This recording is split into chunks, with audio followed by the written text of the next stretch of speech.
Welcome to the Salmon Runs YouTube. Enjoy the video. In this video, I will show how to make banana bread no sugar. Preheat the oven to 350 degrees F and grease a loaf pan.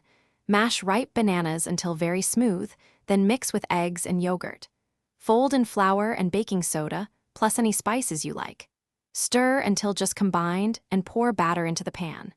Bake until a toothpick comes out clean and cool before slicing and serving warm. Gather simple ingredients and keep measurements handy for a smooth bake.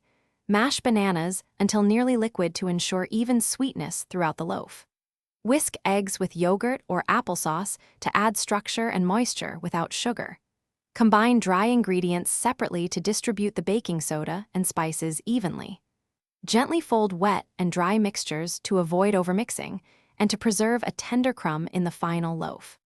If you are finding this video helpful, please subscribe and like to support more recipes. Quick recommendation. Life's too short for a stinky car. Grab Little Tree's Black Ice for a crisp, long-lasting scent that makes errands feel nicer. I find it oddly uplifting after baking and driving with banana bread aroma. Check the description for the link and other deals. Now let's get back to the video. Use gentle technique and a steady oven for consistent results every time. Avoid overmixing to keep the bread light and tender. Stir until ingredients are just combined. Tent the loaf with foil if the top browns too quickly during baking. Allow partial cooling in the pan to set the crumb, then move to a rack so steam escapes and the crust stays crisp. Slice after cooling for clean pieces. Thanks for watching. Consider subscribing if we helped you.